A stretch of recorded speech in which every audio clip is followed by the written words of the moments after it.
We had another little guy fall off the tree today. Another little fruit landed in the dirt. It's kind of appropriate, actually, given what today's passage is. Good morning, everyone.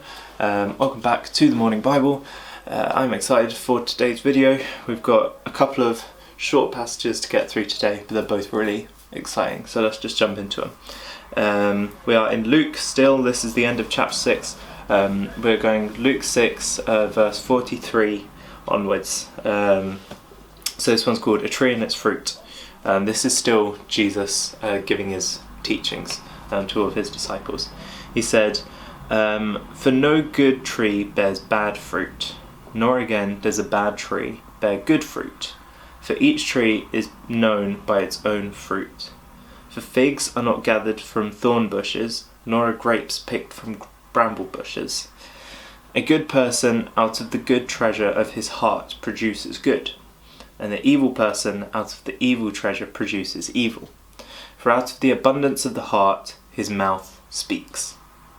Cool. So I thought I'd just read through that whole passage, just so, because it's quite short and you can get sort of all of it in there. So what's Jesus talking about? He's talking about fruit a lot and trees.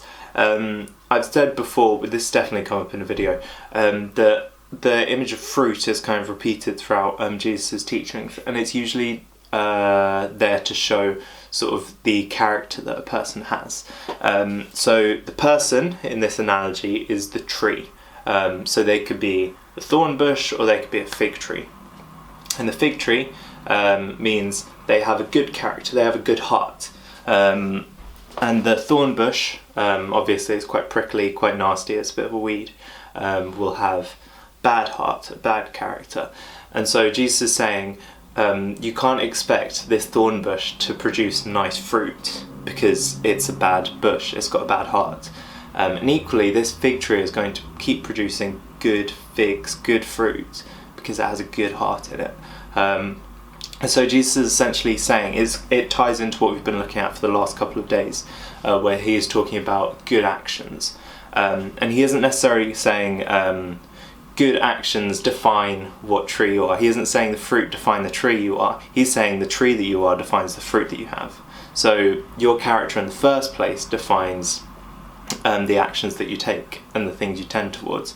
And so Jesus is, it's not a thing of saying, oh, just work harder, give to charity, do some nice things, and you will produce, and you will be like a fig tree. Because he's saying, look, if you're a thorn bush, you can't change yourself from being a thorn bush. You're just a thorn bush, which sounds which sounds really horrible. It sounds really pessimistic. It's like, look, if you're a thorn bush, then good luck, because you're a thorn bush. But the second sort of part of this is that Jesus is the one who restores our hearts. There's a verse in the Bible that says, "Create in me a clean heart, O Lord." Jesus is the one, God is the one who has the authority and the power to be able to put a fresh heart in us, to renew our hearts, to forgive the things we've done wrong and create a blank slate, wipe it clean, and put good character in us, put goodness and virtues in us. And so when you see the passage from that perspective, it's much better, because you sort of see it as, oh, I can be a fig tree. But that doesn't start by me doing the good actions. That doesn't start by me sort of going around and trying to be a good person. That starts with me going to Jesus first. And then out of a love of Jesus, out of a connection with Jesus, good fruit will come out of me. The good deeds will follow. But what I've got to do first is fix my heart in order to get that. So yeah, that's essentially what that little passage is. I really love that. It's such a good little chunk of Bible. And then we'll go straight on to the next one. And this one's called Build Your House on the Rock. So this is kind of in a similar vein. There's a reason why the two bits are next to each other, but it's got slight differences. Jesus says, "Why do you call me Lord, Lord, and not do what I tell you? Everyone who comes to me and hears my words and does them, I will show you what he is like." So Jesus is saying, anyone who, you're all calling me Lord, but not all of you are doing what I'm telling you to do. So the person who's doing what I'm telling you to do, this is an example of what this person's going to be like. "He is like a man building a house, who dug deep and laid the foundations on the rock.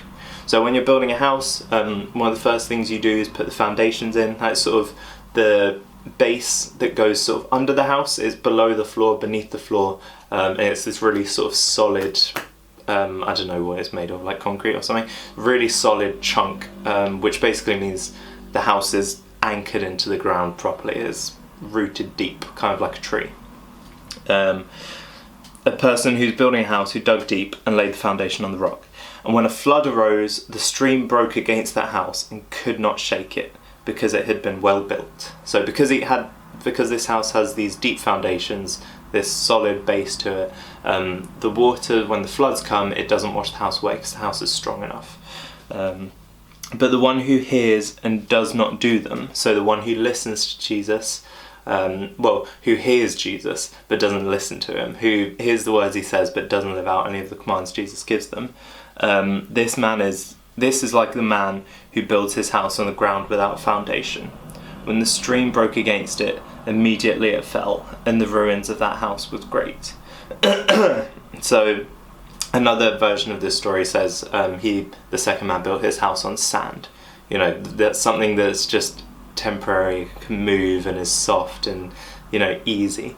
So Jesus is saying, look, these are sort of the two models for living your life. You can build your foundations on me, or you can just build your house on loose foundations. Not bother with them, just build it on sand and just hope for the best, hope that nothing bad happens. And so the first one, what does that look like to actually build your foundations deep? Well, we get sort of hints of it from this passage. It says, who dug deep and laid the foundation on rock. I don't know if you've ever gone outside and actually dug a hole in the ground. It takes a while to get to rock. You get to like a bit where it's like really solid, compacted earth. You know, you get to that point, and that's really hard work to get to. But then you've got to go deeper than that to actually get to rock. And so that's sort of the example that Jesus is giving, is like, look, laying your foundations on me, that requires like proper work. You know, you've got to really invest in this. You've got to really push for this. If you're laying your foundations in me, that doesn't mean it's going to be easy. You can just build your house like that. No, it means, you know, you actually have to properly build your house and plan where it's going to be and work hard on this. And that's sort of what it looks like in life, is when you choose to follow Jesus, you've got to reassess a lot of things in your life. You've got to sort a lot of things out. You've got to dig quite deep in yourself sometimes to pull out the things that are wrong. To go back to the fruit tree analogy, you know, you've got to get a clean heart in you, and that doesn't come easy. But because of Jesus, he makes it easy. A lot of the time, the things that we have in the way are things that we put in the way. And all you have to do is go to Jesus and ask him to take all that stuff out, and he will do it all for you. And so then the second half of this analogy, where the person builds his house on the ground without foundation, it's an easier option. I won't deny that. And a lot of people could probably get away with it to an extent, at least for a time. You know, you could be like, oh, I'm just going to build a house super quick. I'm just going to throw a quick house up. And I can spend more time and more effort on the actual interior of the house and make it look nice and all that kind of thing. And the house will go up quicker, and it'll be easier, and it might look nicer, and all that kind of thing. But eventually that flood is going to come. One day it's going to come, and it will take that house with it because it doesn't have those foundations. And so that's kind of what it can look like in life sometimes. If you choose, I'm not going to follow Jesus, I'm just going to do my own thing, go my own way, it means you don't actually have to dig those deep foundations. You don't have to go deep and sort of put roots in your life. You can just be like, oh, I'm going to go here and do this, I'm going to do this, I'm going to do this. I'm just going to go where my heart tells me, where I feel like it. Do everything super quick, super easy. And that can feel like it's working for a time. But as soon as a flood comes, as soon as something bad comes into your life, then what foundations do you have? And I feel like coronavirus is a pretty big flood for a lot of people at the moment. And so this is a time where, you know, in the midst of this flood, we can be looking at ourselves like, where are my foundations, and where should my foundations be? It's just a really, really good passage, really encouraging passage, because it shows sort of how God honours you. If you do take the time to build your foundations deep, that flood won't wipe your house away.